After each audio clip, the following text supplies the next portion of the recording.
Banyak orang yang mengenal istilah rasa sejati atau sejati ning rasa. Kemudian banyak pula yang menjadikan rasa sejati ini menjadi parameter kebenaran, parameter untuk menilai sesuatu yang benar, atau bahkan rasa sejati itu menjadi parameter untuk memahami Tuhan.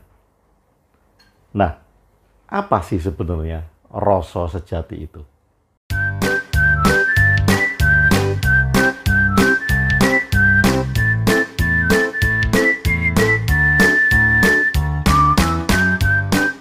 Sahabat Bahtera, ini sudah malam, video ini saya buat sudah jam 23.55, jam midnight kurang 5 menit. Saya mau tidur sebenarnya, tapi karena tadi saya ingat tentang rasa sejati, nah itu melintas di dalam ide saya. Jadi saya membuat video ini. Mungkin kalau ini terlalu panjang, nanti akan saya potong menjadi beberapa bagian. Satu bagian saya usahakan tidak terlalu panjang agar kita bisa memahami bersama-sama apa sih yang sering disebut oleh banyak orang tentang rasa sejati. Bagi yang bukan orang Jawa, rasa itu adalah rasa. Sejati itu adalah sebenarnya. Jadi rasa yang sebenarnya. Rasa yang murni gitu. Rasa sejati itu rasa yang murni. Nah, bagi pelaku spiritual, bagi pelaku kebatinan, banyak yang menggunakan rasa sejati ini sebagai parameter atau tolak ukur tentang kebenaran. Tolak ukur bagaimana dia menentukan, memutuskan, memilih. Nah, kemudian itu parameternya adalah rasa sejati. Apabila rasa sejati itu sudah membimbingnya, maka mereka akan percaya bahwa itu adalah suara kebenaran. Nah, masalahnya kan di sini. Apakah benar rasa sejati itu suara kebenaran? Apakah benar rasa sejati itu adalah hal yang paling benar? Oke. Pertanyaan pertama adalah, rasa sejati itu ada di mana? Di bagian diri kita itu di mana? Di dalam diri kita itu di mana? Orang mungkin menyebut itu ada di dalam batin. Rasa sejati itu ada di dalam batin. Sehingga kemarin saya membaca salah satu komen bahwa Tuhan itu hanya bisa dipahami melalui batin, melalui pengalaman batin, atau bisa dikatakan melalui rasa sejati itu. Oke, pertanyaan saya, rasa sejati itu berada di mana? Baik, mungkin sebagian besar menjawab ada di dalam batin manusia. Nah, kita juga kemudian mengenal ada suara batin, ada suara hati nurani. Oke, rasa sejati, suara batin, hati nurani, itu sama nggak? Kalau beda, bedanya di mana? Kemudian, kalau beda, tentu saja kemudian tempatnya berbeda. Nah, kalau Anda mengatakan tadi bahwa rasa sejati itu ada di batin, maka tentu rasa sejati dan suara batin itu sama dong. Kan katanya ada di batin. Nah, sekarang pertanyaan selanjutnya adalah, batin itu ada di mana? Apakah ada bagian diri kita itu yang disebut batin, yang bisa mengeluarkan suara, yang bisa membimbing kita? Itu di bagian mana batin di dalam tubuh kita itu? Oke, tentu saja karena literasi Anda, pengetahuan Anda, kemudian pergaulan Anda, budaya Anda, maka Anda yang mendengarkan video ini mempunyai jawaban yang berbeda-beda. Menjawab batin itu ada di mana, apakah suara batin itu ada. Oke, karena ini bermacam-macam, jadi kita akan melihat beberapa sisi yang mungkin saja ini menjadi sebuah cara pandang baru tentang rasa sejati, batin kita. Atau kemudian kita juga mengatakan bahwa tadi ya, suara batin itu adalah suara kebenaran gitu. Nah, benar nggak? Suara batin itu adalah suara kebenaran. Baik. Kalau kemudian kita lihat di dalam diri kita itu tidak ada organ yang namanya batin. Tidak ada alat yang terlihat yang namanya batin. Nah, kalau tidak ada organ, tidak ada alat yang namanya batin, toh buktinya kemudian kalau kita menyebut batin itu hati, kalau tadi suara hati, liver, hati, itu organ di dalam tubuh yang memproses racun, liver itu. Jadi liver tidak mengeluarkan suara apa-apa. Tidak bisa bersuara liver itu. Baik, kita perdalam lagi. Banyak orang yang mengatakan bahwa suara batin, rasa sejati dengan suara pikiran itu berbeda. Nah, supaya lebih mengerucut, yang dikatakan batin itu apa? Yang dikatakan pengalaman batin itu apa? Oke, pengalaman batin adalah pengalaman subjektif yang dipengaruhi oleh beberapa hal. Oke, ini mesti harus kita pahami bahwa pengalaman batin, kalau batin tadi terkait dengan pengalaman batin, itu adalah sebuah pengalaman subjektif yang dipengaruhi oleh beberapa hal.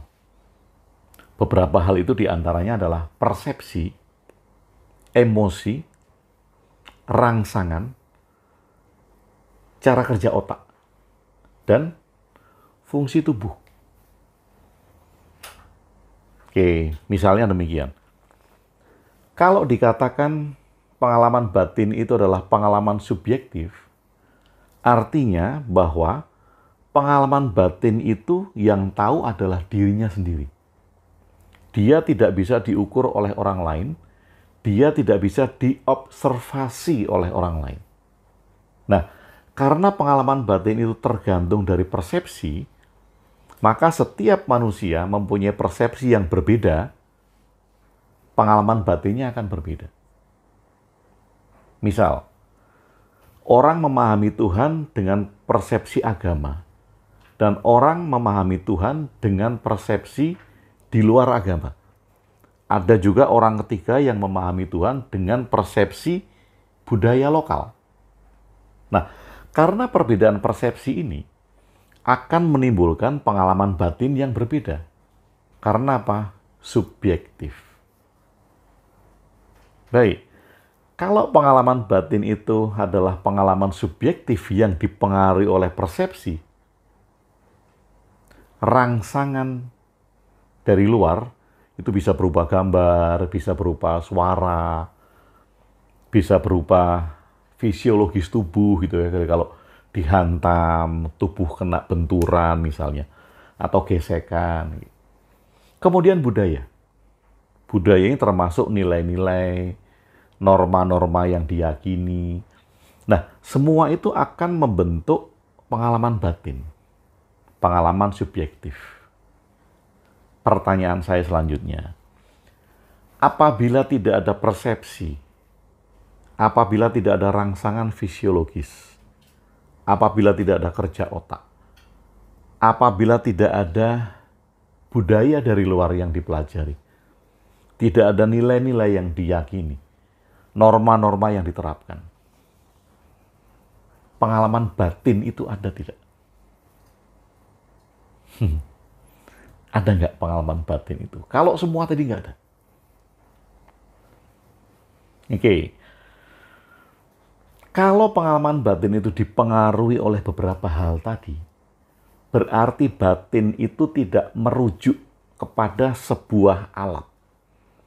Tidak merujuk kepada sebuah organ. Otak misalnya. Nah, otak itu menghasilkan cara kerja pikiran. Organnya adalah otak. Nah, kalau batin tadi adalah pengalaman subjektif, artinya batin itu tidak merujuk kepada alat. Tidak merujuk kepada organ.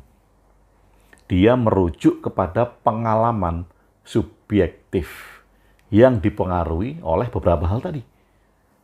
Nah, sekarang kita tahu bahwa persepsi, cara kerja otak, rangsangan panca indera, budaya, nilai, dan norma, siapa yang bisa mendeskripsikan? Siapa yang bisa menilai itu semua? Yang menghasilkan persepsi siapa? Jawabannya adalah pikiran. Pikiran manusia menghasilkan persepsi karena beberapa faktor. Nah, kalau pikiran menghasilkan persepsi, berarti pengalaman batin dihasilkan oleh pikiran. Dan pengalaman batin tidak terpisah oleh pikiran. Karena pengalaman batin merujuk kepada pengalaman subjektif tentang persepsi kita, konteks kita terhadap sesuatu, terhadap pengalaman. Oke, mungkin beberapa di antara Anda ada yang kaget atau bahkan menolak, ternyata batin dan pikiran itu sama. Batin itu merujuk kepada pengalaman subjektif. Maka kemudian orang menyebut itu adalah pengalaman batin. Kalau kemudian kita turunkan menjadi perasaan, apa sih yang disebut sebagai perasaan? Atau apa yang disebut sebagai rasa? Rasa itu ada di mana? Kalau tadi Anda menyebut rasa itu ada di batin, dan ternyata batin itu dipengaruhi oleh beberapa faktor tadi yang ternyata dihasilkan oleh pikiran, berarti rasa ada di dalam pikiran. Atau bahkan rasa itu tidak beda dengan pikiran. Yang kemudian membedakan antara pikiran, batin, atau rasa tadi adalah fungsinya, bukan alatnya. Jadi kalau Anda mengatakan bahwa kebenaran itu parameternya adalah rasa, suara kebenaran itu parameternya adalah rasa, sedangkan rasa, batin, itu dihasilkan oleh pikiran yang dipengaruhi oleh beberapa faktor tadi.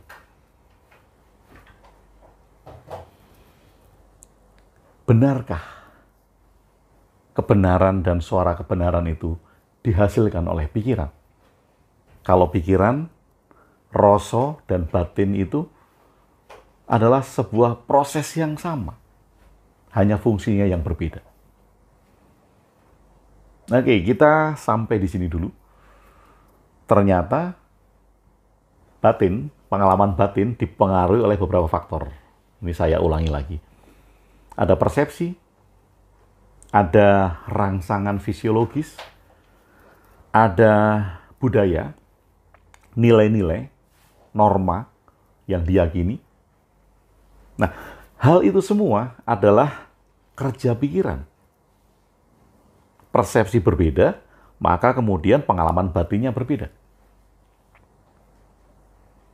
Kalau kemudian pengalaman batin itu adalah pengalaman subjektif, artinya subjektif itu tidak bisa diobservasi oleh orang lain, tidak bisa diukur oleh orang lain. Jadi bila Anda mengatakan rasa sejati itu adalah kebenaran, berarti kebenaran yang subjektif. Kalau Anda memakai parameter tolak ukur rasa sejati untuk mendekati semua hal di dalam hidup Anda, berarti Anda mendekati semua hal itu hanya dengan pengalaman subjektif yang tidak bisa diobservasi oleh orang lain, yang tidak bisa diukur oleh orang lain. Bahkan kemudian tidak bisa dilihat oleh orang lain apakah itu benar atau tidak. Karena itu subjektif.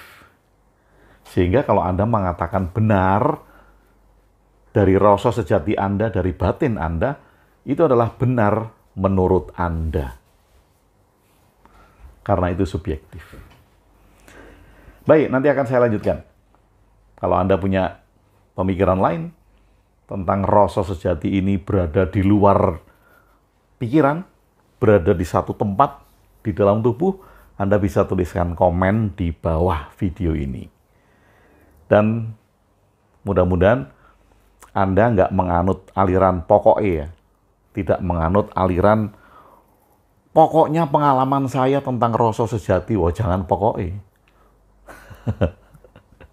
Baik, terima kasih sudah bersama saya Agung WB di Jonggring Saloko.